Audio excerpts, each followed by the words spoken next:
What does God think He's doing? By Elsebie from elsebiesmith.com. Here is the question. I think of myself as a kind, decent person from a good family.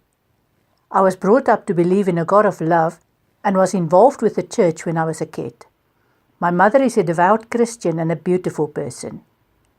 I know many people whom, in my opinion, don't care about God or religion, but they seem to have their own way and get whatever they want. It seems that these people have such an easy life. About 10 years ago, this so-called loving God took great pleasure in ripping my family to pieces. My father contracted a chronic illness which left him an angry, nasty man needing constant care. My mother became his full-time nurse against her will and had to give up all her freedom.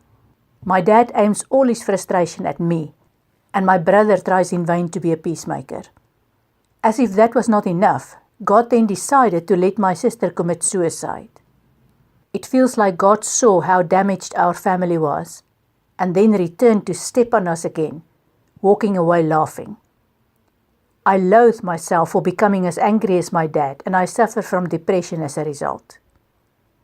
It feels like no matter how hard I try, one door after another closes for me, while they open for people with far less character than I have. I'm at a point where I want to scream whenever I hear about God, angels, love, and any of that meaningless nonsense that religion is based on. God has stripped me of my self-belief and confidence, and I have done nothing to deserve that. Who needs the devil when you can have such a God? I've heard all the stuff about everything having a meaning, but I'm not interested in that meaning. All I want is for my family to be okay again. Why can't God just grant us that? Here is my answer. Thank you for your question. I can feel your pain. No, it's not a cliché. I'm psychic and therefore I do feel your pain as if it is my own. This doesn't need to continue. As you read my response, you will discover many things that will probably be new to you. All I ask is read through it a number of times. And if you still have questions, please contact me again and ask them.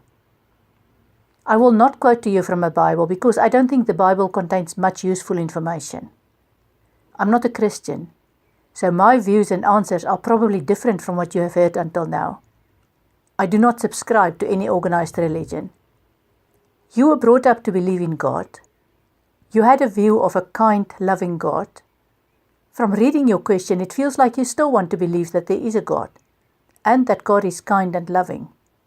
At the same time, you want to be angry at God for what has happened to you.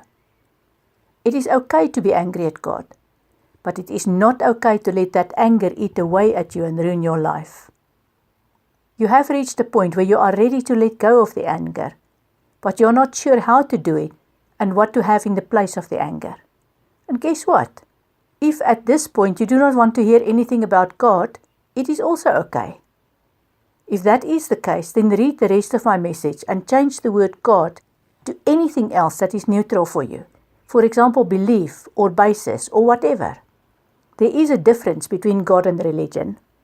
There are many religions, and each one has its own unbendable view of what is right and what is wrong, and what to do to fix what is wrong. For me, a very important lesson was to learn that religion is not God, and God is not religion. You were an altar boy. I would suggest that you make a list of everything you learned while you were an altar boy. You're much older and wiser now. Take what you found useful and true from your altar boy days and keep it. Take what did not make sense or what was hurtful or misleading or negative in any way from your altar boy days and throw it into the bin. You can make that decision and it will give you some peace of mind. And you will not go to hell if you use your common sense to do it. The problem many of us experience is that we are born into a particular culture, which often includes religion. During our formative years, when we are supposed to learn useful things to help us learn our eternal lessons, we believe everything our parents say. They tell us to go to church because they've received a specific upbringing and they believe what they do is right. We cannot blame them for that, because they see what they teach us as a duty of love. However, we can and do get to a point where we question what our parents and the church have taught us. You are now at the point where you have those questions, and I'm really glad that you've reached out and asked. For some people, the church provides answers and they are happy. For others, they realize that the church has a specific agenda and the answers provided by the church do not help them at all. That is why they get disillusioned with everything related to the church, including God. And the situation gets worse when they do not know where else to turn for answers. I can understand your frustration about the "you will become stronger through this" answer, which means nothing if you do not understand why and how. Here is my explanation, which I've proven with many clients and with science. There really is such a thing as eternity. The churches preach this, but they do not like to be questioned about the meaning of eternity. For me, eternity is a dimension where time and space doesn't exist. It's not heaven, it's not hell, it just is. That is where we come from. When we die, we return to eternity. We don't go to heaven or to hell, and we don't need to repent for any supposed sins. It's like changing from one set of clothes to another invisible set of clothes. We really are on an eternal journey, and this lifetime is a part of the journey. We come from eternity to this earth because we want to learn particular things about ourselves. We have specific experiences and we have interactions with people, and the sole aim is to learn about ourselves. Once we've learned everything, we return to eternity until we are ready for the next set of lessons. What are these lessons? Each one of us has individual experiences, because we are all different and unique. Your particular lessons relate to your experiences with your parents and your friend who died. Will you become stronger when you learn the lessons? Of course you will. That is the reason why you are here. But that doesn't help you much if you do not understand the lessons. There isn't enough space here to give you a complete explanation of how these lessons work. However, I can give you 2 practical suggestions. The first sounds very simple, but it's incredibly powerful. Get yourself an A4 exercise book. Set your alarm for half an hour earlier than usual every morning. When you wake up, before you even get out of bed, write 3 pages in that book. Write whatever is in your mind at that time and do not question it. If you don't know what to write next, then write, "I do not know what to write next," until the next thought comes into your mind. There are a few rules you have to follow. Do this when you wake up and before you do anything else. Here's the reason.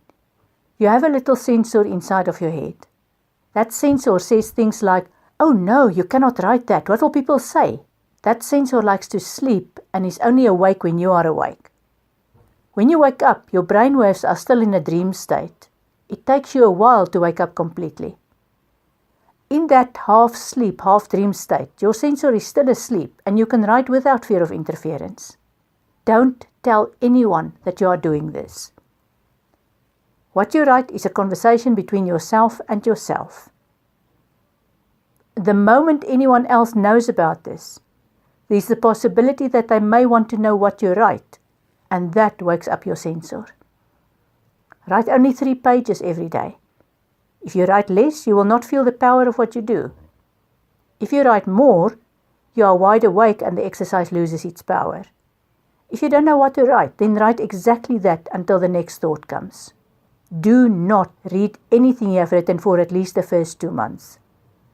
What's important is not what you write, but the fact that you write. After 2 months, you can read the notes if you want to, or destroy them, or put them away to read later. You could expect to get quite emotional initially when you do this writing. Hang in there and accept the emotion. Part of healing yourself is getting rid of those strong emotions. As you write, you can expect your handwriting to change, bigger or smaller, more or less legible. That is normal. You can expect to write questions and then write the answers as well. At times, the answers will look strange to you, and at times they will contain the truths that you are looking for. Just keep writing, and trust me, it works. The second is to browse my website, elsabiesmit.com. There are many articles that might help you to get some answers. I can write a lot more, but I feel this will get you on your way. Please feel free to raise your questions as you go along. Find more of Elsa B. Smith's books in hard copy, Kindle and audio on Amazon, or as audiobooks from your favorite audiobook provider.